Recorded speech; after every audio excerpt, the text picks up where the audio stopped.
What if the monsters weren't the ones wearing leather and riding machines that tore the sky apart? What if the real demons wore tailored suits, their evil hidden behind a veneer of respectability and a charming smile? Ask yourself this. If you were trapped, pregnant, and invisible to the world, and your only hope for salvation came with the thunder of a dozen Harley-Davidsons, would you run from them, or would you run to them?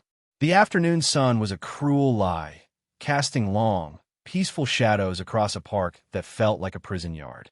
Elara sat on a bench, one hand resting protectively over the gentle swell of her belly, the other clenched tight in her lap. Marcus stood a few feet away, his back to her, talking on his phone. His posture was relaxed, but Elara knew it was the casual stance of a zookeeper who knows his prize animal is safely caged. Every breath she took was measured, every glance calculated. Fear was a constant, a cold stone in her stomach that the life growing inside her couldn't warm. A little girl with bright pigtails and a missing front tooth suddenly tumbled to a stop near her bench, chasing a runaway pink ball. She giggled, a sound so pure it was like a shard of glass in Elara's soul. She hadn't felt that kind of uncomplicated joy in years. The girl, maybe 5 or 6, looked up at Elara with wide, curious eyes. "Hi," she chirped. Elara managed a weak, trembling smile. "Hello," before she could say more. Marcus's voice, a low growl that always signaled danger, cut through the air. "Elara, don't talk to strangers." He hadn't even turned around. He just knew. He always knew. The little girl, undeterred, pointed at Elara's stomach. "You have a baby in there?" Elara nodded, a genuine warmth spreading through her chest for the first time that day. "I do." It was then that the world tilted. A dark sedan, the kind that blends into any city street, screeched to a halt at the curb. 2 men in plain, dark clothes burst from the doors, moving with a predatory speed that didn't belong in a sun-drenched park. They weren't looking at Marcus. They were looking at the little girl. Time seemed to warp, stretching and compressing. Elara saw the mother scream from across the playground. She saw the men's hands reaching, their faces grim and determined. And she saw the little girl's bright, innocent eyes widen in terror. Marcus was already moving, but not towards a girl. He was moving towards Elara, his instinct to secure his property, not to be a hero. In that split second, something broke inside Elara. It wasn't bone or sinew. It was the chain of fear that had bound her for 2 years. The life inside her, her own forgotten courage, and the sheer, blasphemous wrongness of it all surged through her. She didn't think. She acted. With a cry that was torn from the deepest part of her, she lunged off the bench, placing her pregnant body directly between the kidnappers and the little girl. She wrapped her arms around the child, turning her back to the threat, making herself a shield. One man shoved her hard. Pain exploded in her shoulder as she hit the ground, but her grip on the child never loosened. She curled around her, a human fortress built of desperation and maternal fury. The girl was crying, burying her face in Elara's chest. "It's okay," Elara whispered, the words tasting of dirt and blood from her bitten lip. "I've got you." The men snarled, ready to tear her away. But a new sound ripped through the afternoon calm. It wasn't a siren. It was deeper, angrier. It was the guttural roar of a dozen V-twin engines, a sound that didn't just vibrate in the air, but in your very bones. A phalanx of gleaming chrome and black leather descended on the park entrance like a cavalry from hell. Hell's Angels. The patch was unmistakable, a death's head with wings that promised no quarter. At their lead was a man who seemed carved from granite and fury. His face was a roadmap of hard miles, a thick beard covering a jaw set like a vice. Tattoos snaked up his neck and disappeared beneath a leather cut that bore the title President. He was Blade. His eyes, the color of a stormy sea, took in the scene in an instant. The sedan, the terrified mother, the 2 goons looming over a pregnant woman shielding his daughter. His daughter. The world didn't just tilt then, it erupted. Blade was off his bike before it had even stopped moving, his brothers fanning out behind him, a wall of muscle and menace. The kidnappers froze, their professional coldness melting into primal fear. They had planned for a soft target, for panicked civilians, not for the goddamn Hell's Angels. Marcus stood frozen too, his face a mask of disbelief and rage. This wasn't his plan. This chaos was a breach of his control. He watched his blade reach the melee. The first goon swung a clumsy fist.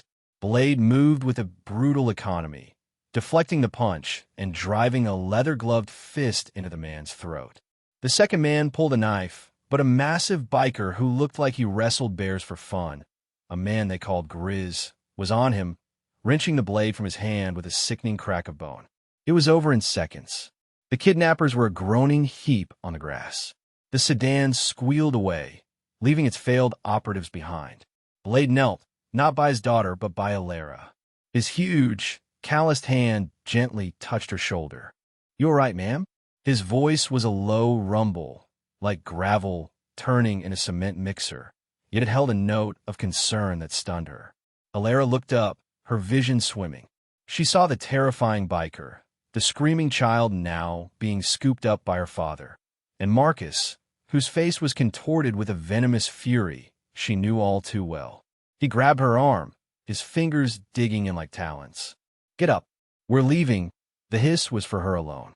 The pain was sharp, a familiar punctuation to his commands. But Blade saw it. He saw the grip, saw the purple-yellow ghost of an older bruise on her arm that Marcus's fingers had just covered. He saw the way she flinched, not from strangers, but from the man who was supposed to be her protector. His storm gray eyes narrowed, and the temperature in the park dropped by 20 degrees. He didn't look at Marcus. He looked at Elara, his gaze holding hers. "Is this man with you?" he asked, his voice dangerously soft. Elara's throat was tight. I would keep her safe for the next 5 minutes. The truth was a leap into an abyss. She looked at the little girl, now sobbing safely in Blade's arms. She looked at the circle of bikers, their expressions unreadable, but their presence an undeniable force of nature. And she looked at the future she was carrying inside her. She couldn't bring a child into this cage. Taking a ragged breath, she gave a tiny, almost imperceptible shake of her head. No, the world stopped. Marcus's face went white, then purple with rage. "What did you say?" he snarled, tightening his grip. Before he could do more, Grizz's hand, the size of a small ham, clamped down on Marcus's shoulder. "The lady said no," Grizz rumbled, his voice amiable, but his grip like forged steel. "I think you should let her go." Marcus tried to wrench away, his expensive suit wrinkling under the pressure. "This is a domestic dispute. It's none of your business. You degenerate filth." Blade handed his daughter off to another brother and rose to his full, intimidating height. He was taller than Marcus, broader. He wasn't just a man. He was a monument to a life lived on the edge. He stepped closer, his shadow falling over Marcus like a shroud. "You put your hands on a pregnant woman who just saved my little girl." Blade's voice was barely a whisper, yet it carried more menace than a shout. "You made it my business." A flashback hit Elara like a physical blow. Marcus, his face twisted in that same sneering rage, backhanding her across the kitchen for burning his toast. The shock, the sting, the metallic taste of blood. "You are mine, Elara," he had hissed, his thumb wiping a tear from her cheek with terrifying tenderness. "Don't you ever forget it." Back in the park, the present slammed back into focus. The bikers had formed a loose, impassable circle. The other parkgoers watched from a distance, a silent, stunned audience. This was no longer just a failed kidnapping. It was a reckoning. Marcus, blinded by arrogance, made his final mistake. He shoved Elara towards Blade, trying to use her as a distraction to make a break for it. "Take the bitch," he spat. "She's more trouble than she's worth." But Elara stumbled, and Blade caught her, his arms surprisingly gentle as he steadied her. He held her for a moment, a silent promise passing between them, before he turned his full attention back to Marcus. The ensuing confrontation was not a fight. It was a dismantling. Blade didn't throw a single punch. He simply walked Marcus down, his presence, his sheer, unadulterated aura of lethality, causing the well-dressed monster to trip and fall backward over a sprinkler head. He loomed over him, a predator over his prey. Men who hit women and children, Blade said, his voice a low death rattle. They have a special place in my world. And you just bought a lifetime membership. He nodded to his brothers. Grizz, Patch, get our friend here. We need to have a long talk with him about hospitality. The police arrived then, their sirens a belated cry in a drama that had already reached its conclusion. But they weren't for the bikers. Someone had called them about the attempted kidnapping. The two goons were hauled away in cuffs, babbling incoherently. When the officers approached the circle of leather-clad men, Blade simply held up a hand. "We're just making sure the lady is okay," he said, his tone leaving no room for argument. "My daughter's fine. These gentlemen tried to snatch her."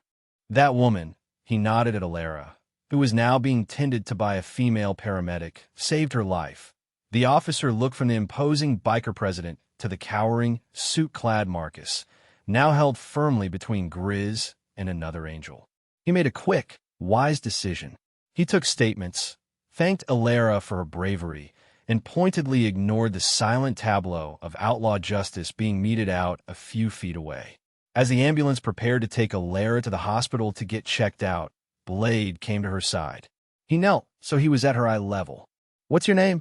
he asked. "Elara." Her voice was still a whisper. "Elara," he repeated, as if committing it to memory. "You did a brave thing today. The bravest I've ever seen.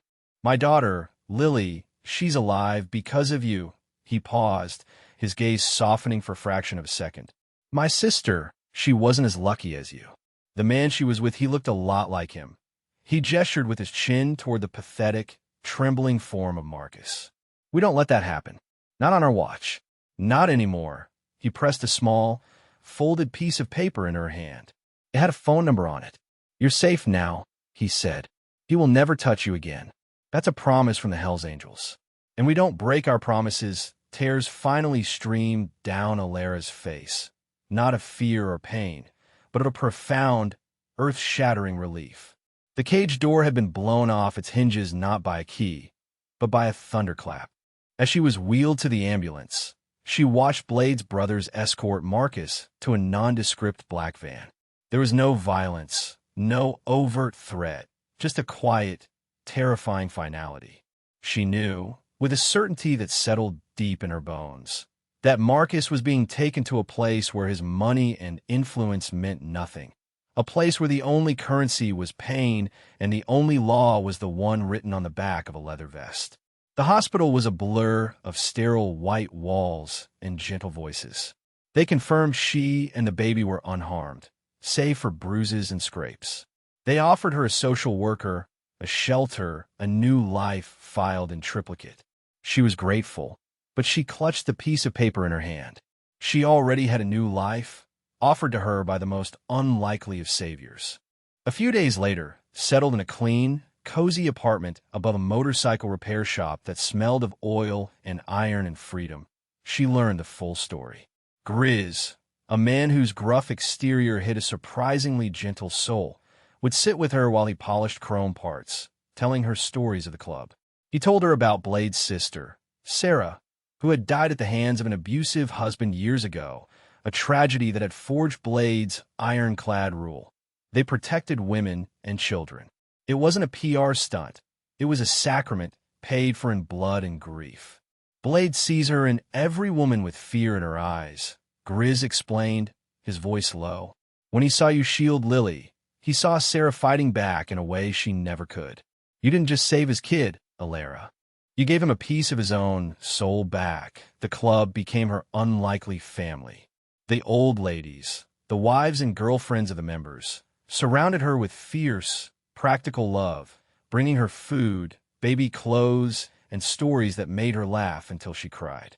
They were women of immense strength, who understood the complexities of living alongside dangerous men who did good things. They taught her that strength wasn't the absence of fear, but acting in spite of it. They showed her that a family wasn't about blood, but about who shows up when the world is burning down around you. Marcus was never seen or heard from again. His company was quietly dissolved, his assets liquidated by lawyers who seemed to work with remarkable efficiency. There were no police reports, no missing person posters. He had simply vanished. Elara never asked what happened. She didn't need to.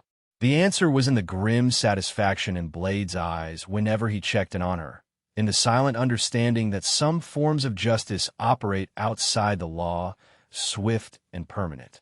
Months passed. The bruises faded, replaced by the healthy glow of a late-term pregnancy.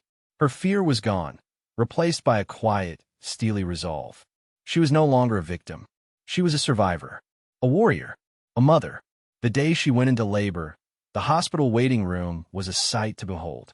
A dozen Hell's Angels, in full cuts, took over the entire floor. They were quiet, respectful, and utterly terrifying to the hospital staff. They paced, they drank terrible coffee, and they waited. Grizz tried to lighten the mood. "Bet it's a boy. Kid's gonna have a Harley for a crib." Another biker, Patch, grunted. "Nah, girl. Gotta be tough," as her mama. When the nurse finally came out and announced the birth of a healthy baby boy, a deep, rumbling cheer went through the waiting room that shook the windows. Blade was the first one she allowed in. He stood over the small hospital bassinet, his huge, tattooed form a stark contrast to the tiny, sleeping infant. He looked at Elara, his expression one of profound, raw emotion. "He's perfect," he said, his voice thick. "What's his name?"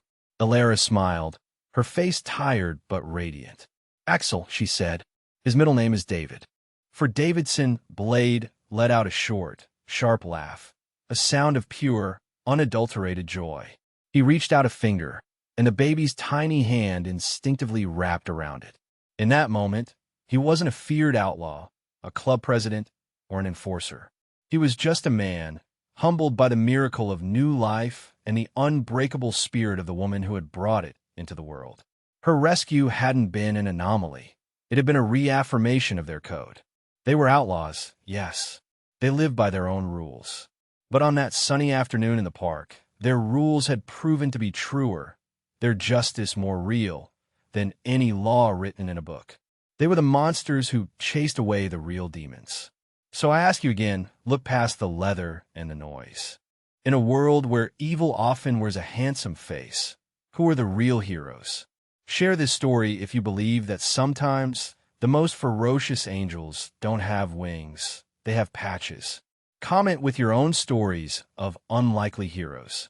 And if you or someone you know is in a cage like Elara was, reach out. There's always hope, sometimes from the most unexpected places.